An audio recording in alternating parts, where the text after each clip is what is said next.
तो दोस्तों आज मैं एक नई सीरीज स्टार्ट करने वाला हूँ जिसमें मैं मांगा को एक्सप्लेन करूँगा। और अगर इस वीडियो पे रिस्पांस अगर अच्छा आया तो मैं आगे ऐसे और भी वीडियोस लेकर आऊँगा।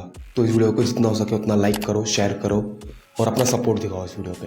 तो आज की इस वीडियो में हम जुत्सु काइसेन सीजन 2 के बाद जो आर्क होने वाली कलिंग गेम्स आर्क, मैं उसको एक्सप्लेन करूँगा। तो जैसे कि जुत्सु काइसेन सीजन 2 के लास्ट में पता चला कि यूता ने तो कसम खा रखी है कि यूजी को तो सिर्फ मैं ही मारूंगा। और ये बेसिकली कोई कलिंग गेम्स आर्क का वीडियो नहीं है, ये उसके पहले एक छोटा सा आर्क है, इतादोरी एग्जीक्यूशन आर्क। तो मैं उसको एक्सप्लेन करूँगा जो चैप्टर 138 से 143 तक है, टोटल 6 चैप्टर्स। और असली कलिंग गेम आर्क तो उसके बाद चालू होता। और अगर मैं उसको एक्सप्लेन करने जाऊँ तो वीडियो फिर बहुत ही ज़्यादा लंबी हो जाएगी। तो अभी के लिए सिर्फ इन 6 चैप्टर्स को, और अगर इस वीडियो पर रिस्पॉन्स अच्छा आया तो आगे और भी वीडियोज़ आएंगी इसके ऊपर। तो चैप्टर 138 में हमें दिखाया जाता है जेनिन क्लैन। और इधर तो बात हो रही है कि अगला जेनिन क्लैन का हेड कौन बनेगा, क्योंकि सीज़न 2 में जो ये बूढ़ा सा आदमी था नोबितो, यही जेनिन क्लैन का हेड था। और अब जब वो मर चुका है तो अगला हेड भी तो चाहिए जेनिन क्लैन को चलाने के लिए। तो इसके 3 दावेदार ये रहे, एक तो नोवा और एक बुढ़ा और ये तीसरा कौन है जो भी हो। तो पहले तो ये तीनों एक दूसरे को देख के लड़ना चालू कर देते हैं, जो ऑफकोर्स हर लड़के बहुत दिनों के बाद जो बेस्ट फ्रेंड मिलते हैं आपस में लड़ते हैं। लेकिन नोवा तो यही सोच रहा होता है कि अगला जेनिन क्लैन का हेड तो मैं ही बनूंगा, क्योंकि नोबितो का बेटा है ना ये, इसलिए। लेकिन तभी उधर एक ये बूढ़ा आ जाता है और बूढ़ा बोलता है कि नोबितो के बाद अगला तो जेनिन क्लैन का हेड होगा वो नोवा ही होगा। नोवा को वो सारे एसेट्स और सारे कर्ज टूल मिल जाएंगे। और नोवा ये सुन के बहुत ही ज़्यादा खुश हो जाता है पहले। लेकिन एक कंडीशन भी नोबितो रख के जाता है, और इसी से मालूम चल जाता है कि गोजो सातोरू का लेवल क्या है। वो कंडीशन ये है कि अगर गोजो सातोरू मर गया या फिर वो मेंटली इनस्टेबल हो गया, मतलब दिमागी तौर पे पागल हो गया, और वो उसको चाहे कुछ भी हो जाए, तो अगला जो जेनिन क्लैन का हेड होगा वो तोजी फोशिगुरो का बेटा मेगुमी होगा। और ये सुनते ही नोवा की तो सटक जाती है भाई। मतलब यार, मतलब मैं इधर बचपन से बैठा हूँ राज करने के लिए, और ये कल का लौंडा है, ये हेड बनेगा। तो वो पहले तो ये पूछता है कि मेगुमी मिलेगा किधर, मुझे उसे जान से मारना है। मालूम चलता है कि मेगुमी तो टोक्यो शुबिया में बैठा हुआ है, इतादोरी को ढूंढ रहा है। और वो पूछता है कि इतादोरी कौन है, सुकुना का वेसल। तो वो सोचता है मैं दोनों को मार दूंगा, ख़त्म कर दूंगा दोनों को, ना रहेगा बास ना बजेगी बांसुरी, बात ख़त्म। और इसके बाद हमें दिखाया जाता है इतादोरी को, जो कि बहुत ही ज़्यादा डिप्रेस बैठा हुआ है भाई। मतलब जो शुबिया इंसिडेंट में उसने झेला है ना, उसके बाद तो भाई कोई भी डिप्रेस हो जाएगा। लेकिन तभी फिर चोजो पीछे से आता है और बोलता है भाई तू टेंशन ना ले, तू चला जा जुत्सु, मैं संभाल लूँगा इधर। और वो बोलता है भाई मैं तेरी फिक्र नहीं कर रहा हूँ, समझ में आई बात, शांत बैठ। मैं तो ये सोच रहा हूँ कि यार एक तो सुकुना कुछ ना कुछ प्लान कर रहा है मेगुमी को लेके, और मुझे जिन लोगों को बचाना था और मैंने उन्हीं लोगों को मार दिया, इसलिए मैं अब किसी के साथ इधर नहीं रुकूंगा। और भाई तू क्यों मुझसे बात कर रहा है, मैंने तो तेरे भाइयों को भी मारा है। तो चोजो बोलता है भाई वो तो मिसअंडरस्टैंडिंग थी ना, तो छोड़ दे अब। और फिर ये दोनों निकल पड़ते हैं ज़्यादा से ज़्यादा कर्स स्पिरिट को मारने के लिए। और जो हमने पिछले सीजन के लास्ट में जो ब्रिज वाला सीन देखा था, जिधर इतादोरी आके ऊपर क्लैप करता है, वो सीन यहीं पे होता है। तो जैसे इतादोरी क्लैप करता है, बहुत सारी कर्स स्पिरिट उसके पीछे आ जाती है, और इतादोरी उनको अपने पीछे भगा के सीधा लेके जाता है चोजो के पास। और चोजो तो उधर एकदम गन लोड करके बैठा ही है, पियर्स ब्लड, सीधा मार के खेल खत्म। और उधर इतादोरी एक कर्स स्पिरिट को मारता है, जिसको चोजो देख के बहुत ही ज़्यादा हैरान हो जाता है।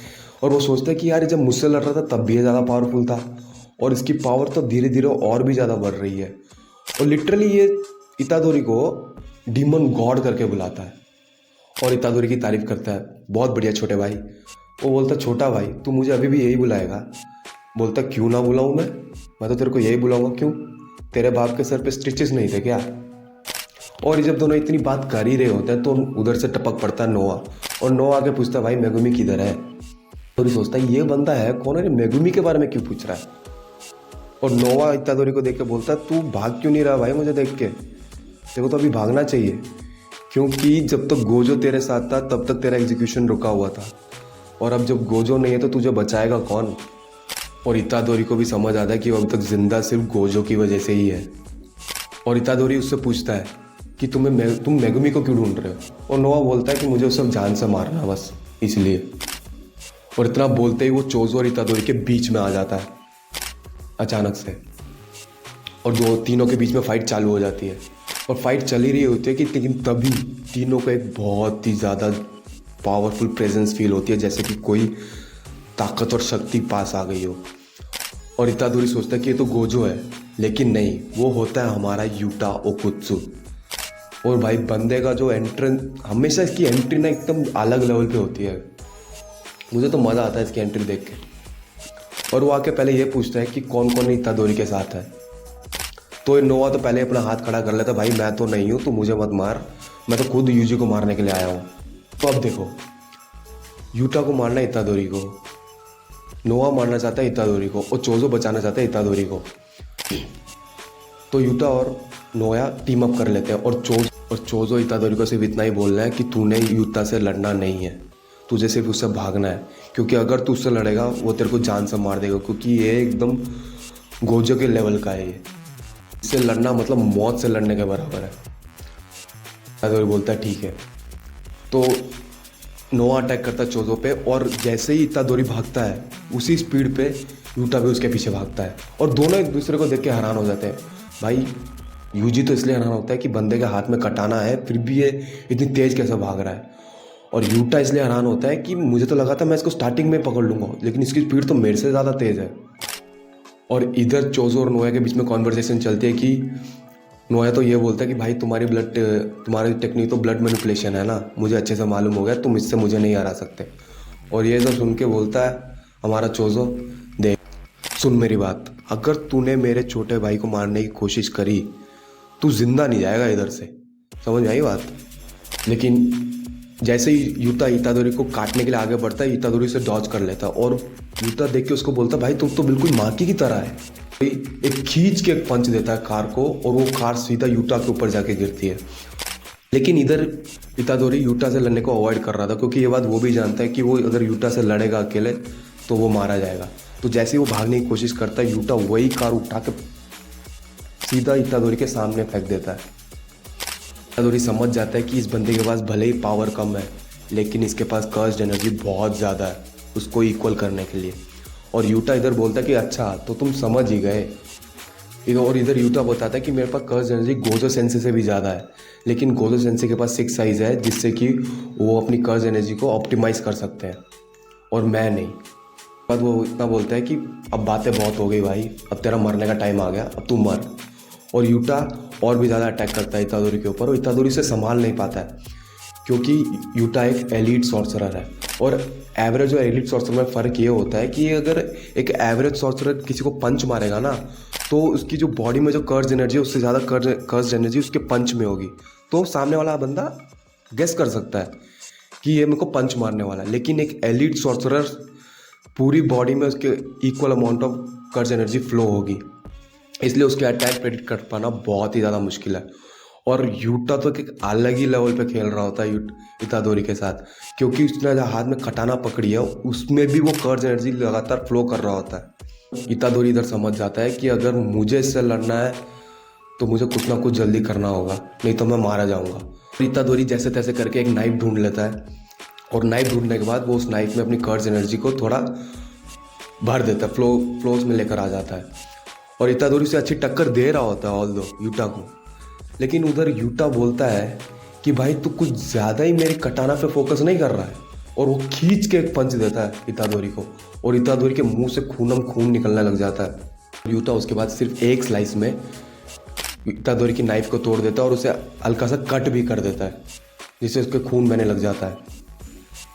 और लेकिन इतादोरी अभी भी हार नहीं मानता, वो इसी चीज़ का फ़ायदा उठा के यूटा की कटाना को तोड़ देता है। और यूटा ये सब देख के शॉक हो जाता है भाई, और सोचता है कि मुझे मालूम था तुम्हें मारना इतना आसान नहीं है, तुम गोजो के स्टूडेंट हो, आई अंडरस्टैंड।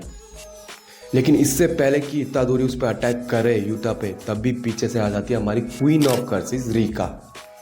और रिका के आने से इतादोरी हिल भी नहीं पाता, और वो समझ नहीं पाता भाई ये पीछे कौन है मेरे, ये कोई शिगिकामी है, कर्स्ड स्पिरिट कौन है ये। पहले कि इतादोरी कुछ सोच पाए, यूटा वो टूटी हुई कटाना लेकर आके स्टैब कर देता है छाती पे इतादोरी के, और इतादोरी इज फ्रिकिंग डेड। हाँ वो मर चुका है। और अगले पैनल में हमें दिखाया जाता है कि सुकुना भी शॉक हो जाता है और हल्की सी एक स्माइल देता है उसके बाद।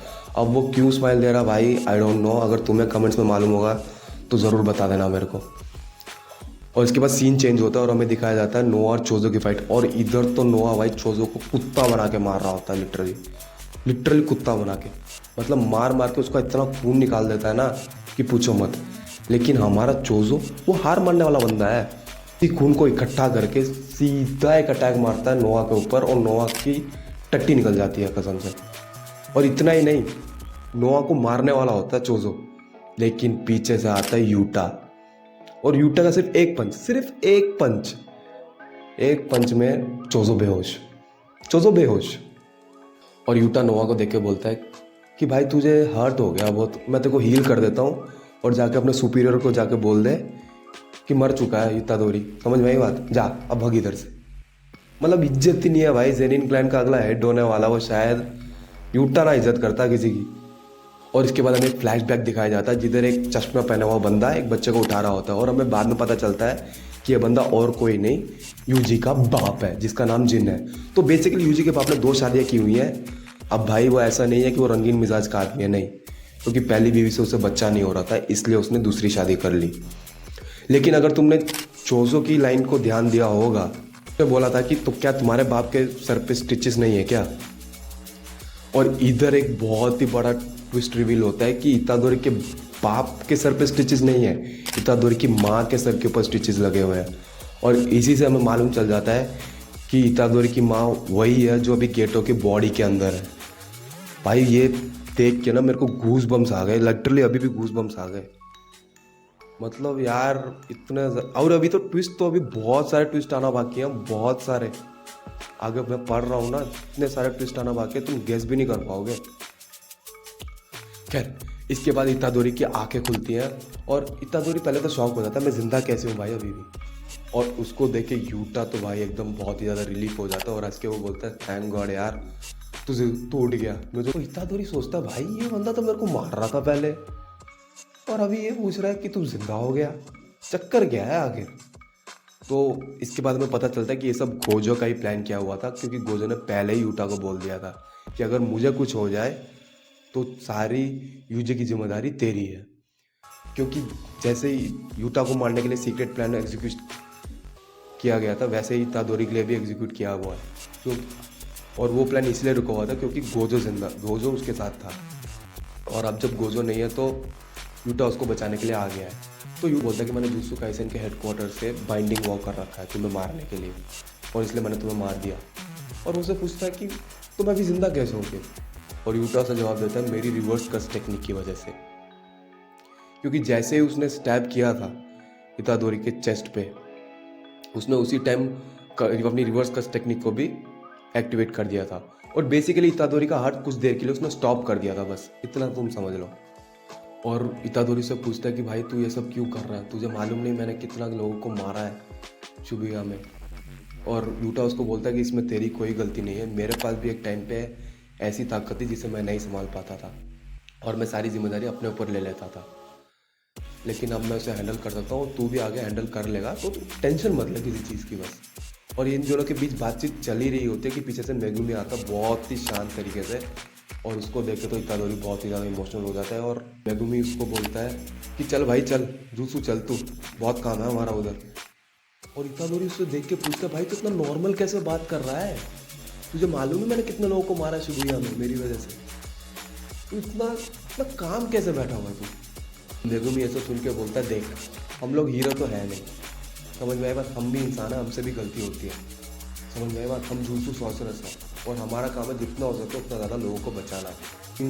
इतादोरी इसको बोलता है कि भाई जब तक मैं तेरे साथ हूँ तो किसी को नहीं बचा सकता भाई, तू किसी को नहीं बचा सकता।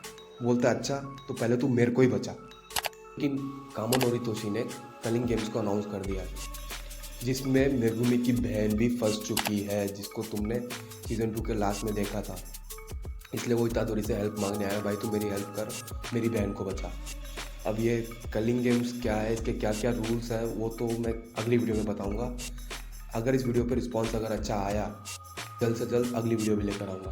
तो ज़्यादा से ज़्यादा हो सके इस वीडियो पर लाइक करो, शेयर करो और अगर चैनल पर नए हो तो सब्सक्राइब कर दो।